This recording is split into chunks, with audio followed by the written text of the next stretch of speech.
Hello guys, this is Parvez and you are watching English guidelines. তো আজকে আমরা এই ভিডিওতে যে টপিকটি নিয়ে আলোচনা করব সেটা হচ্ছে জেন্ডার। তো ইংলিশ গ্রামারে জেন্ডার কী এবং কত প্রকার সবগুলো আমি বিস্তারিত আলোচনা করব। তো চলো শুরু করা যাক। জেন্ডারের বাংলা অর্থ লিঙ্গ।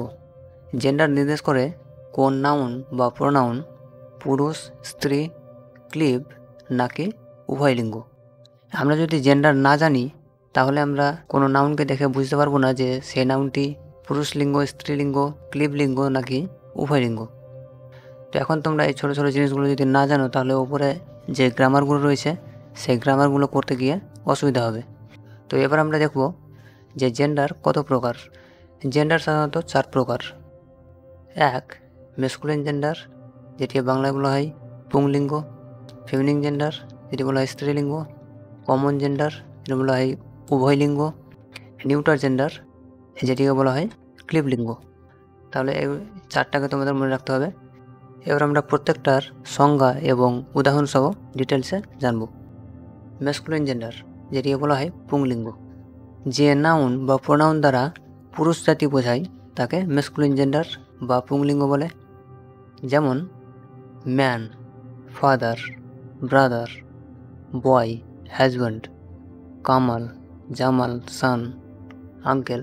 মানে কোনো নাউন দিয়ে যদি কোনো ছেলেকে বোঝায় বা পুরুষ জাতিকে বোঝায় তাহলে সেটা হবে ম্যাসকুলিন জেন্ডার। তারপর হচ্ছে ফেমিনিন জেন্ডার, যেটি বাংলায় বলে স্ত্রীলিঙ্গ। যে নাউন বা প্রোনাউন নির্দেশ করে যে কোন প্রাণী স্ত্রী বা মেয়ে তাকে ফেমিনিন জেন্ডার বলে। তাহলে কোনো নাউন দিয়ে যদি আমরা কোনো মহিলা, মেয়ে বা কন্যা এরকম যদি কিছু বোঝাই তাহলে সেটা হবে স্ত্রীলিঙ্গ। যেমন মাদার, ডটার, তারপর লাইনেস। তবে এগুলো যে শুধু মানুষ জাতিকেই বোঝাবে এরকম না, সেটি পশুও হতে পারে, তো সেটা তোমরা খেয়াল রাখবে। এবার আমরা যাব নেক্সট, কমন জেন্ডার, যেটিকে বাংলায় বলে উভয় লিঙ্গ। যে নাউন বা প্রোনাউন কোনো প্রাণীর পুরুষ বা স্ত্রী যে কোনো অবস্থাকে নির্দেশ করতে পারে তাকে কমন জেন্ডার বলে। মানে যে নাউন বা প্রোনাউন দিয়ে ছেলে মেয়ে দুটোকেই বোঝাবে সেই নাউনটিকে বলে কমন জেন্ডার। যেমন দে, দে মানে তারা বা তাহারা, তো এখানে ছেলেদেরও বোঝায় মেয়েদেরও বোঝায় দে দিয়ে। টিচার, টিচার মানে শিক্ষক বা শিক্ষিকাও হয়, এখানে শুধু শিক্ষক লেখা রয়েছে, এটা শিক্ষিকাও হবে। যেহেতু টিচার মানে শিক্ষক শিক্ষিকা দুজনকে বোঝাচ্ছে তাই এটা উভয় লিঙ্গ।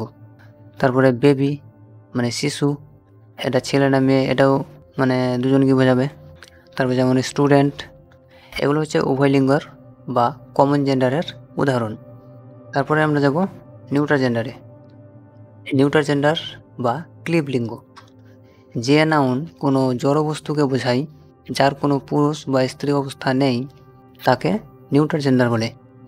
যেমন ফার্নিচার আসবাবপত্র, তারপর বুক মানে বই, কম্পিউটার, মানে যত ধরনের বস্তু রয়েছে সেগুলো সব হচ্ছে ক্লিব লিঙ্গ বা ইংলিশে বলে নিউটার জেন্ডার।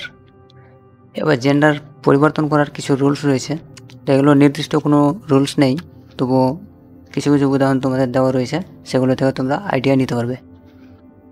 যেমন রুল নাম্বার 1, কতগুলো নাউনের ক্ষেত্রে সম্পূর্ণ ভিন্ন অর্থ ব্যবহার করে ফেমিনিন জেন্ডার করতে হয়। যেমন ফাদার থেকে মাদার, এই শব্দগুলো সম্পূর্ণ আলাদা শব্দ, তাহলে এগুলো তোমাদের মুখস্থ করতে হবে। ব্রাদার থেকে সিস্টার, হাজব্যান্ড থেকে wife, king, queen, fox, vixen, dog, bitch, male, female, uncle, aunt, wizard, witch, bull, cow, lord, lady. Sir থেকে ma'am, tailor, seamstress, papa, mamma. তো এই শব্দগুলো হচ্ছে টোটালি আলাদা, এগুলো তোমাদের মুখস্থ করা ছাড়া কোনো উপায় নেই। তবে এরপরে যে রুলসগুলো রয়েছে সেগুলো মুখস্থ না করলেও হবে, রুলসটা একটু ভালোভাবে দেখে নিতে হবে। যেমন দেখো, এটা কতগুলো নাউনের শেষে ESS যুক্ত হয়ে কী হয়, ফেমিনিন জেন্ডার করতে হয়। যেমন অথর, অথর থেকে কী হয়েছে লাস্টে ESS যুক্ত হয়ে authoress. Baron, baroness. Count, countess. Heir, heiress. Peer, peeress. Prophet, prophetess. God, goddess. Priest, priestess. Host, hostess. Jew, Jewess, এটা তো দেখলাম। Poet, poetess. রুল নম্বর 3, কতগুলো মেসকুলিন নাউনের শেষের ভায়োল তুলে দেওয়ার পর উহাদের শেষে ইএস যোগ করে ফেমিনিন জেন্ডার করতে হয়। যেমন অ্যাক্টর, এখানে দেখো লাস্টে যে ভায়োলটি রয়েছে, এখানে বলেছে ভায়োল, লাস্টের ভায়োলটি তুলতে, তো লাস্টের ভায়োল হচ্ছে ও, এটাকে তুলে দিতে হবে। তাহলে কী হচ্ছে ACTR, ACTR, তার সাথে কী যুক্ত করতে হবে EWS, তাহলে EWS যুক্ত করে কী হচ্ছে এটা অ্যাক্ট্রেস। এটা একই রকমভাবে কন্ডাক্ট, এটা ওটা উঠে যাবে, দেখে কী হয়েছে conductress, hunter, huntress, instructor, instructress, songster, songstress, benefactor, benefactress, tiger, tigress, director, directress. তো আশা করছি জেন্ডার কী এবং জেন্ডারের প্রকারভেদ সম্পূর্ণ তোমরা বুঝতে পেরেছো। যদি এখনও কোনো ডাউট থাকে তাহলে সেগুলো তোমরা কমেন্টে জিজ্ঞেস করতে পারো, আমি সেগুলোর অবশ্যই সমাধান করে দেবো। ভিডিওটি ভালো লাগলে ভিডিওটিকে লাইক করো এবং বন্ধুদের সঙ্গে শেয়ার করো। আর চ্যানেলে নতুন থাকলে চ্যানেলটি এখনই সাবস্ক্রাইব করে পাশে বেল আইকনটি ক্লিক করে দিবে, কারণ তোমাদের জন্য আমি এই ধরনের ভিডিও নিয়ে আসতে থাকি। Till then, stay happy, stay safe.